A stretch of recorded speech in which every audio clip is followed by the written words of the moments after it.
Wis no more time arguing about what a good man should be. Be one. Ya.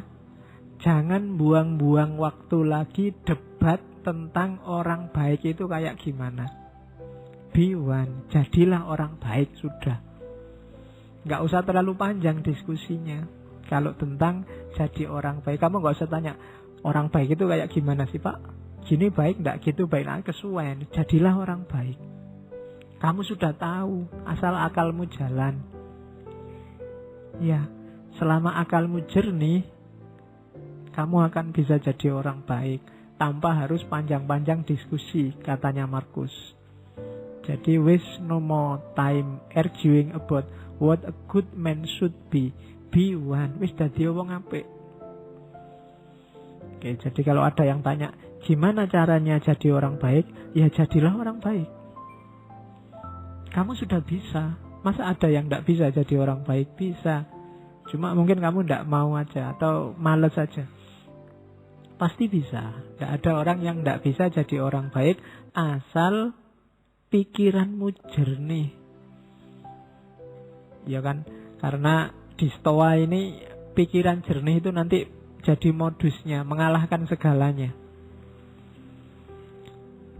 Terus kelanjutannya tadi, kalau sudah harmonis tadi, baik pikiranmu maupun lingkunganmu, yang terjadi apa?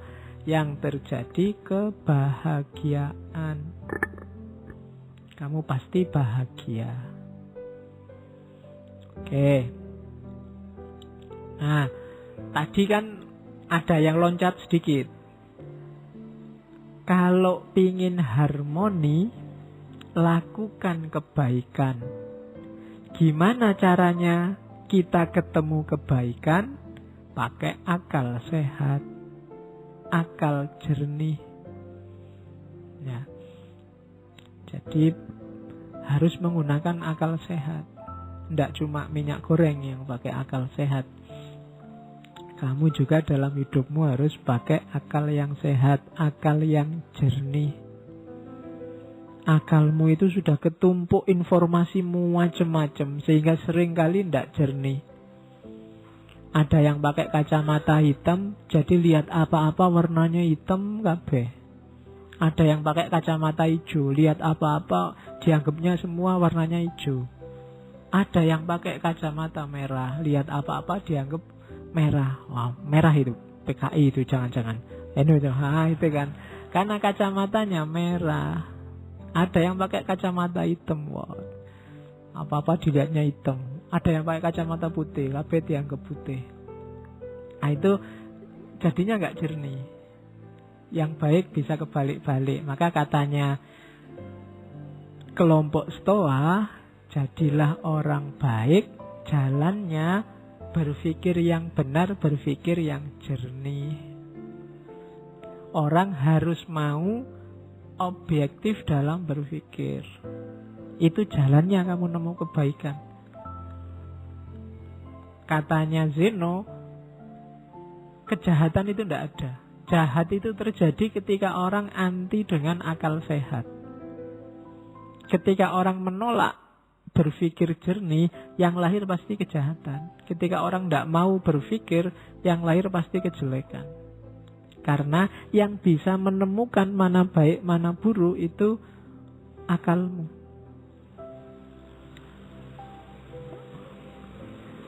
Kenapa kok bukan perasaan, bukan emosi? Kelompok Stoa dikenal agak kritis terhadap emosi, terhadap rasa. Karena emosi sering tidak objektif.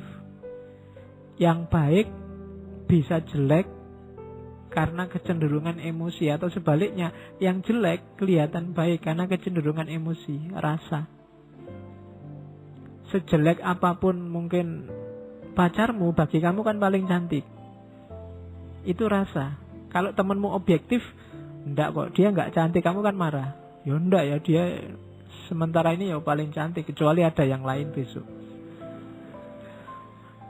Jadi rasa itu kan cenderung ke yang disukai dan anti dengan yang enggak disukai. Ini enggak jernih. Yang bisa jernih akal.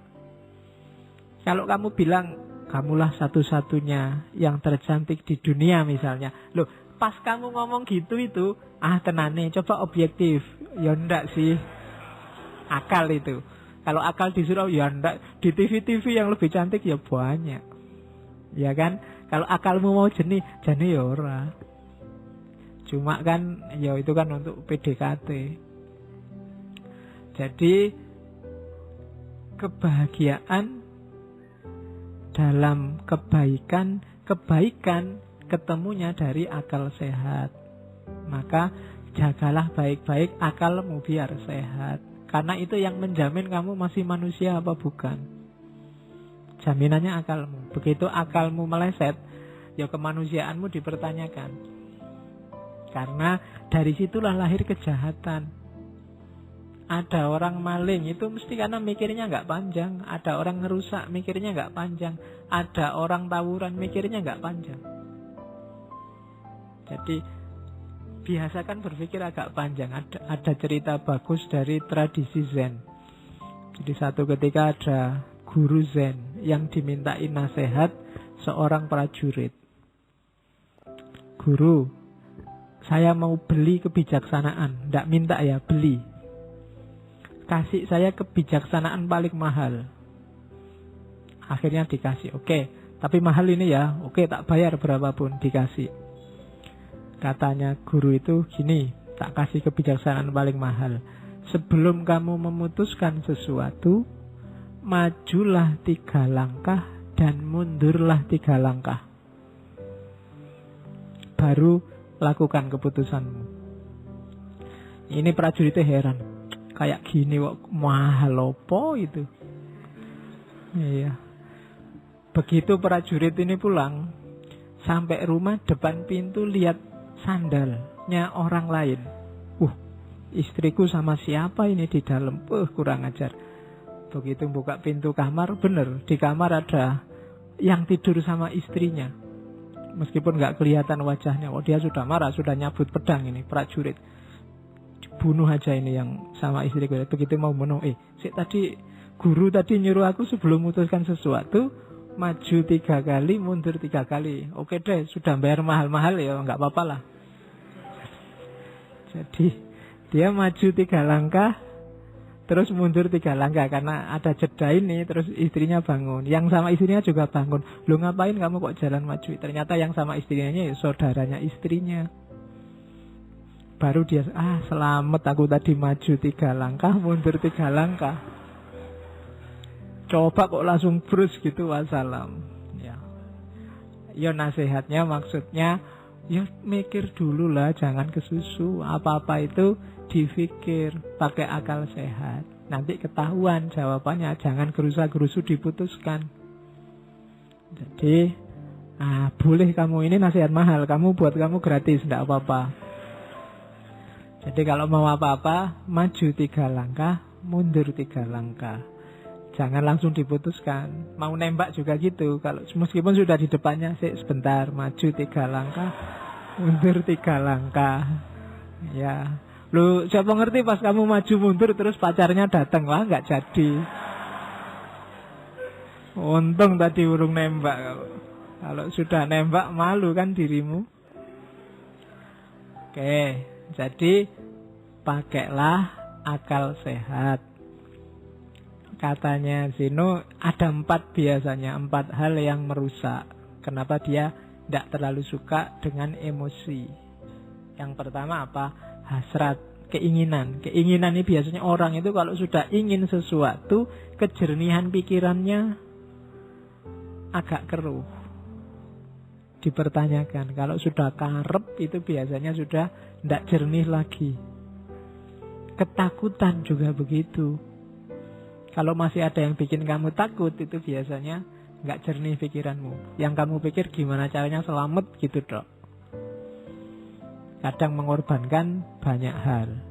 Kesenangan. Kalau sudah seneng, main game bisa 3 hari 3 malam. Ada kan yang begitu, sampai tewas main game, itu kesenangan. Kan kemarin saya baca ada yang sampai tewas main game di warnet sampai 3 hari 3 malam dan meninggal di warnet. Itu kan kesenangan yang merusak. Kadung seneng sama WA, kadung seneng sama Facebook. Pokoknya tidak pernah lepas dari tangan. HP dicas aja dipegangi terus ngalang-alai sedang ngapain itu ya. Jadi HP sekarang jadi yang mengendalikanmu. Kayak binatang yang dikasih apa? Ditali itu, yang nali itu ya HPmu itu. Kamu selalu ke situ. Oke, jadi kesenangan. Hati-hati dengan kesenangan. Kesenanganmu apa? Itu kadang-kadang bikin pertimbanganmu nggak jernih. Wis kadung seneng. Nanti boleh kamu tulis di kamarmu besar-besar, hati-hati dengan keinginan, ketakutan, kesenangan, dan rasa sakit. Kalau rasa sakit ini biasanya dihindari. Rasa sakit, rasa nggak enak itu biasanya orang cenderung lari. Itu juga bikin pikiran nggak jernih. Dosen mau ngasih tugas, mau dikasih tugas nggak usah pak, karena kamu membayangkan susahnya bikin tugas. Kamu nggak mikir loh, kalau bolak-balik bikin tugas lama-lama kamu terbiasa loh. Punya pengalaman nulis itu luar biasa. Tapi kamu lebih suka menghindar karena membayangkan susahnya bikin tugas. Mau wajib bikin tesis atau tesis bisa diganti bayar saja. Bayar saja pak, mungkin gitu seandainya ditawari. Kenapa? Kamu membayangkan sakitnya bikin tesis. Tidak melihat manfaatnya, kamu hanya menghindari susahnya. Nah itu rasa sakit. Orang biasanya nggak jernih mikirnya. Keinginan, ketakutan, kesenangan, rasa sakit, kamu waspadai. Karena sering bikin pikiranmu nggak jernih. Oke. Jadi gantilah 4 itu dengan berpikir jernih. Keinginanmu itu masuk akal enggak? Ketakutanmu itu masuk akal enggak? Kesenanganmu itu porsinya berapa persen harus dituruti, berapa persen harus dijauhi. Rasa sakit juga begitu. Dari situ kamu akan bisa menjalankan milih yang baik. Kalau sudah, kamu akan bahagia karena hidupmu harmonis, lahir dan batin. Itu rumusnya Stoa. Nah, ini teori self-preservation. Apa ndak boleh pak kita punya hobi, punya kesenangan, ingin kaya, ingin kepuasan tertentu? Boleh. Cuma hati-hati melampiaskannya. Self-preservation itu melestarikan dirinya sendiri. Biar hidupmu enak, hidupmu nyaman, hidupmu bahagia. Hakmu untuk makan enak, hakmu untuk tidur nyenyak, hakmu untuk seneng-seneng ya, self-preservation itu. Tapi kayak Epikuros kemarin, jangan sampai kontraproduktif. Maunya seneng-seneng akhirnya susah. Kayak yang minum oplosan itu kan, maunya seneng-seneng. Tapi akhirnya wallahu a'lam bishawab. Innalillahi. Nah, itu kontraproduktif namanya. Ya seneng sama game ndak apa-apa, seneng sama internet ndak apa-apa, seneng sama WA ndak apa-apa, tapi penuhilah secukupnya. Dalam rangka apa? Self-preservation. Self-preservation itu melestarikan dirimu biar nggak cepat punah. Loh ya, kalau kamu punah itu kan secara eksistensial maupun secara esensial. Kamu main game terus sekarang, ya mungkin masih hidup, tapi waktumu habis sia-sia. Temanmu sudah ngapain, kamu masih ngapain. Oke, jadi self-preservation. Jaga dirimu, lestarikan dirimu. Kalau ada yang kamu senengi, ya puaskan secukupnya. Kalau ada yang kamu takuti, ya kendalikan secukupnya dan seterusnya. Biar kamu tetap lestari jadi manusia. Kalau enggak, ya dirimu bisa punah nanti. Kamu yang sejati enggak keluar. Yang keluar kamu yang iseng, kamu yang seneng-seneng, kamu yang bukan aslinya. Karena kamu enggak memberikan sepenuhnya. Suka lihat TV ya enggak apa-apa, ini sekedarnya saja. Jangan pulang dari kampus di depan TV sampai malam cekelani remote. Enggak pindah-pindah. Acaranya enggak enak semua ya enggak apa-apa, ganti channel. Oke, itu enggak self preservation namanya. Terus jadi ini ya, ini pikiran-pikirannya diawali dari Zeno. Nanti kita lihat gagasan-gagasan tokoh-tokoh utamanya satu-satu. Ya, ini katanya Marcus lagi. He who lives in harmony with himself live in harmony with the universe. Ia yang hidup harmonis dengan dirinya sendiri akan hidup harmonis dengan alam semesta. Kalau kamu sama dirimu sendiri nggak harmonis, ya kamu nggak mungkin harmonis dengan alam. Kamu sama dirimu sendiri nggak damai. Nggak damai itu bisa pikiran sama perbuatanmu beda. Bisa antar pikiran kamu nggak jelas antara ya dan tidak. Itu namanya nggak harmonis. Pingin mutusin apa tapi nggak bisa. Pingin A tapi yang terjadi B, itu nggak harmonis sudah. Kalau dalam dirimu sendiri perang terus, oh ya sudah, kamu tidak akan bisa harmonis dengan alam semesta. Maka harmonislah. Apalagi sama orang lain, sama dirimu sendiri kamu gegeran terus. Gimana sih aku ini, bikin malu aja. Gimana sih aku ini, kan sering gitu kan. Kok bodoh banget ya aku ini tadi. Nah itu kamu sama dirimu sendiri aja gegeran. Apalagi sama orang lain. Maka he who lives in harmony with himself lives in harmony with the universe. Itu Marcus Aurelius. Oke. Ini selanjutnya katanya Zeno. Saya bilang tadi ya di awal, Zeno dari Citium, bukan Zeno dari Elia. Karena nama Zeno itu banyak. Ada yang menganalisis dia satu akar kata sama Zen. Tapi nggak tahu juga. Ya memang ada kata-kata Zenonya, Zennya. Kalau yang nonton kartun Dragon Ball juga ada Zeno sama. Ya, yang nonton Dragon Ball Super itu. Ya, itu yang paling jagoan di antara jagoan itu. Padahal kecil. Oke, yang nggak suka kartun nggak ngerti mesti. Terus tidak ada ini kata, yang bisa mengusik kebahagiaan orang yang makomnya sudah wise, sudah bijaksana. Orang bijaksana itu tidak bisa sumpek. Kenapa? Tidak ada yang bisa mempengaruhi dia. Dia sudah kokoh. Uraiannya begini, misalnya, anggap apa wis yang paling bikin kamu tidak bahagia. Wah, saya nggak bahagia karena nggak lulus. Saya nggak bahagia karena kan banyak itu kamu munculkan di pikiranmu. Terus kamu galau. Kuncinya sebenarnya sederhana. Kamu jadi galau karena macam-macam tadi, karena kamu pedulikan semua itu. Cara paling gampang menghadapi itu semua, nggak usah dipedulikan. Nggak usah dimunculkan di pikiranmu, selesai. Pak, tesisku lho Pak, ndak tadi. Lah salah mbok pikir terus. Emangnya nek mbok pikir terus tesismu jadi tiba-tiba, kan enggak? Iya kan? Ya udah dikerjain aja tanpa harus galau. Wah ya memang satu-satunya jalan dikerjain. Ngapain energinya double, satu buat ngerjain, satu buat galau. Ya kerjain aja, nggak pakai galau. Yang bikin galau kan karena kamu tampilkan sendiri di pikiranmu, terus kamu sumpekkan dirimu. Kamu sumpekkan sendiri dirimu. Itu yang kuncinya sehingga kamu sumpek hidupmu. Wah ini ndak bisa Pak. Saya mikir nggak ketemu jawabannya. Ya sudah, kalau nggak ketemu ngapain dipikir terus? Wong ndak bisa ketemu jawabannya.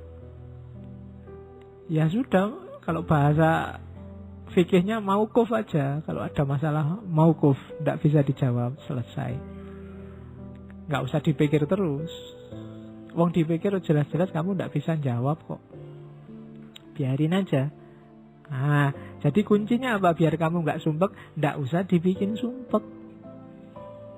Kalau nggak bisa dikerjain, ya nggak usah dikerjain. Kalau bisa, ya kerjain semampumu. Kan cuma itu dok rumusnya. Jadi orang yang bijaksana itu tidak bisa sumpek. Makanya kalau diilustrasikan film-film itu bagian tokoh yang bijaksana kan mesti senyum terus, nggak pernah merengut karena tidak ada yang bikin dia sumpek. Nggak bisa ya sudah, memang nggak bisa. Oke, jadi yang bikin kita galau ternyata apa? Ya penilaian kita sendiri. Yang bikin kamu nggak bahagia dirimu sendiri. Cuma itu. Jadi tidak ada yang bisa mengusik kebahagiaan orang yang bijaksana. Orang bijaksana biasanya stabil, tenang, tidak gampang terpengaruh. Karena dia sudah ngerti porsi-porsinya. Oke, terus. Nah, katanya Markus lagi. Reject your sense of injury and the injury itself disappears. Tolaklah rasa sakit itu dan rasa sakit itu akan hilang. Jangan mau lama-lama sakit. Patah hati misalnya, kasih waktu aja secukupnya. Atau tolaklah. Diputus sih diputus, nggak pakai sakit sih ya biasa aja. Kemarin berdua, sekarang sendiri. Kan cuma itu aja situasinya. Kalau kamu nggak mau sakit, nggak akan sakit. Hanya kamu mau sakit sih. Akhirnya dipikir-pikir sendiri, dibikin-bikin puisi sedih sendiri, dibikin terus. Jadi terus kamu sumpek sendiri. Jadi tolak aja rasa sakit itu. Habis dimarahi dosen, sakit hatiku. Lah ngapain? Aku nggak mau sakit. Nggak sakit. Tapi karena kamu mau memasukkan rasa sakit itu dalam dirimu, ya sakit. Jadi reject your sense of injury and the injury itself disappears. Wong kamu baca WA aja kadang mangkel, kadang marah, kadang sakit. Lu ngapain? Wong yang bikin ngawur kok, kadang ngarang-ngarang, kadang bohong. Kamu sudah ngerti hoak gitu loh, kamu marah. Lah kok mau-maunya kamu menghabiskan energi untuk marah terhadap sesuatu yang tidak ada hubungannya sama dirimu. Kamu sakit tentang sesuatu yang menurut kamu itu tidak benar. Tidak benar kok bikin kamu sakit, ya nggak usah. Jadi reject, tolaklah rasa sakit itu dan dia akan hilang. Itu yang katanya Marcus Aurelius. Jadi jangan mau sakit, jangan mau galau. Kuncinya lagi-lagi ternyata di pikiran. Kamu sendiri yang mendramatisir. Sehingga kasus biasa-biasa kayak film India. Jadi kamu terus nangis, padahal ya biasa aja. Ya kayak kapan tadi apa ya, saya dapat WA yang anak kecil ayamnya mati terus dia nangis itu. Itu kan ayam mati biasa. Tapi ya karena anak kecil nangis. Kalau kamu ikut nangis juga, itu baru bahaya. Jadi yang kayak gitu kamu nggak bisa menolak. Ada banyak hal yang sudahlah, itu tidak penting. Oke. Terus. Dan itu nanti hubungannya dengan kontrol kita atas keinginan. Manusia itu memang fitrahnya dia bahagia kalau keinginannya tercapai. Berarti kunci kebahagiaanmu ada di keinginan. Maka pinter-pinterlah menegaskan keinginan. Begitu kamu keliru, kamu sedang bunuh diri. Bikin keinginan, rancang keinginan yang dalam kontrolmu. Kayak tadi. Bukan sesuatu yang di luar jangkauanmu. Jadi, karena kalau kamu menginginkan sesuatu yang di luar jangkauanmu, hasilnya pasti kecewa. Jangan menginginkan sesuatu yang di luar jangkauanmu. Wong kamu sudah jelas sekarang semester 14 sudah mau kena DO. Saya cita-citanya cum laude, Pak, tercepat terbaik. Wis ora iso jelas itu. Daripada kamu stres mending sudah yang penting lulus. Ya, jadi jangan menginginkan sesuatu yang di luar jangkauanmu. Nanti lihat artis di TV kamu jatuh cinta. Pokoknya aku harus dapat dia. Ya, tidak mungkin, jauh. Wong artis itu, kamu siapa? Kan begitu. Nanti daripada kamu stres, ndak karuan juntrungannya loh. Ya cukup kamu beli kaca aja, lihat di kamar. Oke, jadi jangan menginginkan yang di luar jangkauan. Ukur kekuatanmu. Terus, karena kamu bisa kecewa kalau salah menetapkan keinginan. Saya Pak, mulai sekarang ingin tiap malam sholat tahajud. Mulai jam 1 sampai subuh. Nggak putus-putus. Wis kecewa mesti kamu nanti. Ya. Kenapa? Mungkin di luar jangkauanmu, wong kamu sholat subuh ayo. Iya. Jadi inginkan yang dalam jangkauanmu. Itu penting bagi yang tidak ingin stres. Oke. Karena itu, kalau tiba-tiba terbersit apapun yang menurutmu itu di luar jangkauanmu, kalimatnya Stoa apa? You are nothing in relation to me. Kamu tidak ada hubungannya sama aku. Jadi jauh-jauh. Jalan-jalan di mall, lihat orang belanja baju banyak sekali, harganya ratusan ribu. Kamu mau beli kaos 40 ribu aja diwolak-walik pintu. Nah, lihat orang itu, you are tidak ada hubungannya sama aku. Kita beda dunia. Nggak usah membayang-bayangkan, menginginkan yang kayak yang kamu lihat. Nanti kamu malah stres sendiri. Jadi kamu harus punya senjata ini tadi. You are nothing in relation to me. Ada cowok cewek pacaran cakep, cowoknya cakep, ceweknya cakep, kamu nonton. Kamu jomblo sudah bertahun-tahun. Biar nggak galau apa? You are nothing in relation to me. Kamu nggak ada hubungannya sama aku. Kita dunianya beda. Nah, lo itu lebih simpel. Lah daripada kamu stres, mau kamu mangkel marah, malah menghabiskan energi kayak tadi untuk yang sia-sia. Biarin aja lah. Mereka punya dunia sendiri, aku punya dunia sendiri. Aku cukup nonton TV sendirian, di kamar sendirian, makan sendiri, masak sendiri. Oke. Yuk bikinlah nanti narasi-narasi untuk lebih baik sendiri, lebih merdeka sendiri. Sudah apa-apa lah untuk menghibur diri. Jadi inginkan yang bisa kamu kontrol. Untuk yang tidak bisa kamu kontrol, kok tiba-tiba kamu berhasrat, katakan you are nothing in relation to me.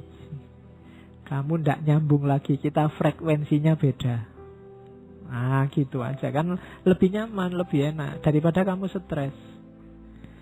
Ada orang dinasehati baik-baik nggak manut, oh ya sudah, you are nothing in relation to me, kita beda jalur. Kan gitu. Kamu kan sering begitu, ada orang pikirannya beda sama kamu, terus kamu marah-marahin, dia juga marah-marahin kamu. Wong frekuensinya beda, dia apa-apain ya nggak nyambung. Tinggal kamu putus saja, ya kita frekuensinya beda. You are nothing in relation to me. Kita beda dunia. Nah, jadi itu caranya untuk bahagia. Kontrol keinginan. Dari situlah nanti kamu ketemu kebebasan. Kalau ada yang tanya bebas itu apa? Bebas itu inginkan yang berada dalam kontrolmu. Jangan inginkan sesuatu yang berada dalam kontrol orang lain. Kalau cita-citamu menginginkan sesuatu yang jadi milik atau dikontrol orang lain, maka saat itu juga kamu jadi budak. Budaknya siapa? Budaknya orang lain yang mengontrol keinginanmu tadi. Kalau cita-citamu misalnya jadi PNS dan menurutmu di luar kontrolmu, maka kamu akan jadi budak orang yang mengontrol penerimaan PNS. Kalau cita-citamu apa wis, ndak jomblo lagi, punya pasangan, padahal di luar kontrolmu, kamu akan dikontrol orang yang bisa ngasih kamu pasangan atau menjanjikanmu jadi pasangannya.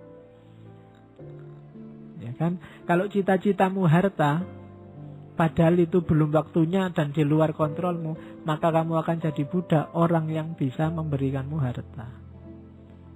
Namanya jadi nggak bebas. Maka kalau kamu ingin bebas yang sejati, inginkan yang hanya dalam kontrolmu saja.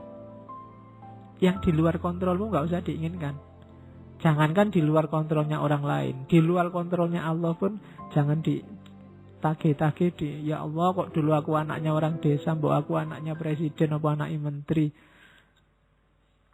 Ya kalau kamu yang diinginkan itu, kamu jadi tidak bebas. Kebebasan itu inginkan yang dalam kontrolmu. Jangan nagih sesuatu yang di luar kekuasaanmu. Dan kamu nggak dosa kok kalau hanya menginginkan yang dalam kontrolmu. Tidak apa-apa, wong kekuasaanmu cuma itu. Agama kan mengajarkan begitu. Kalau kamu sholat tidak kuat berdiri, ya duduk. Tidak usah iri dengan orang yang bisa berdiri. Yang berdiri juga begitu, jangan iri. Enak ya itu sholatnya duduk. Kalau pengen sholat duduk sakit dulu. Kan begitu. Masing-masing punya jatahnya sendiri-sendiri. Ya mungkin jatahmu sekarang masih jomblo, yang lain jatahnya sudah punya pasangan, itu biasa. Jadi tidak harus menginginkan yang di luar kuasamu. Kecuali janjane sudah dalam kuasamu, kamu nggak jomblo lagi. Tapi kamu milih jomblo, wah itu rasa dewe nanti. Iya, kamu akan galau mesti. Harusnya kamu ambil, tidak kamu ambil. Jadi bebas yang sejati itu apa? Bebas yang sejati itu menginginkan yang dalam kontrolmu, bukan yang di luar kontrol. Mari kita demo biar Donald Trump gak jadi presiden Amerika lagi. Kejauhan. Hasilnya mesti stres. Jadi ya yang deket-deket lah. Terlalu jauh kalau Donald Trump. Ya orang Indonesia ya presiden Indonesia. Kalau gak kuat ya gubernur, gak kuat ya bupati. Kalau masih gak kuat ya Pak RT, Pak RW misalnya loh. Itu kan dalam jangkauanmu, bukan yang di luar jangkauanmu. Kalau mimpimu terlalu besar, hasilnya kecewa. Atau kamu jadi budak yang bisa mewujudkan mimpimu. Jadi bebaslah. Bebaslah berarti apa? Inginkan hanya yang berada dalam jangkauanmu. Terus yang kedua, lanjutannya kebebasan. Kenapa sih ada yang tidak terjangkau? Ya, karena all can be free internally in mind, none can be free without in body. Kita itu akal sih bisa bebas, cuma mewujudkan isinya akal itu tidak bebas. Kamu mikir apa saja kan bisa, boleh. Tidak ada sanksinya malah. Satu-satunya yang bisa bebas murni itu kan cuma mikir, akal. Cuma mewujudkan pikiran itu tidak bebas. Kita sudah terikat. Kamu mikir seandainya aku bisa terbang, ya bisa di pikiran. Tapi kalau mau diwujudkan, kamu harus punya uang dulu terus naik pesawat. Tidak bebas. Kalau nggak punya uang, ya tidak bisa kamu bisa terbang. Ya kamu loncat dari atas gunung, ya terbang sebentar. Terus wassalam. Ya kan? Can be free, kita nggak bebas. Kalau mau diwujudkan tidak bebas sudah. Pak saya pengen jadi presiden, bebas. Begitu ingin mewujudkan, itu baru tidak bebas. Macam-macam sudah halangannya, nggak sesederhana mikir. Makanya dulu pernah saya bilang, kebebasan yang sejati bisa dalam pikiran. Dalam hidup sehari-hari halangannya banyak. Macam-macam in body. Mungkin kamu sumuk, pinginnya segera kayak gini, pingin nyopot baju, terus kipas-kipas. Seneng ini sudah. Tapi kan begitu banyak orang di sini kan kamu nggak bisa. Kalau kamu nyopot baju di sini, yang lain mesti bubar baunya. Lo kan nggak bebas kan kamu nyopot baju akhirnya. Kenapa? Ada yang lain, tapi di pikiran tadi kamu bebas. Menginginkan itu kan dalam pikiran. bebas, kamu bisa. Kalau sekedar menginginkan bisa apa saja. Tapi kalau kamu tidak hati-hati, ketika keinginan ini kamu wujudkan, kamu akan dicegat oleh banyak sekali halangan in body, realitas sehari-hari. Jadi rumusnya di situ. Itulah kenapa biar kamu nggak kecewa, aturlah keinginanmu. Biar nggak terlalu banyak kecewa. Jadi cita-citamu apa sih? Keinginanmu apa sih? Sesuaikan dengan kondisimu. Tidak sesuai juga tidak apa-apa. Tapi ketika tidak sesuai, lahirnya kekecewaan atau perbudakan tadi.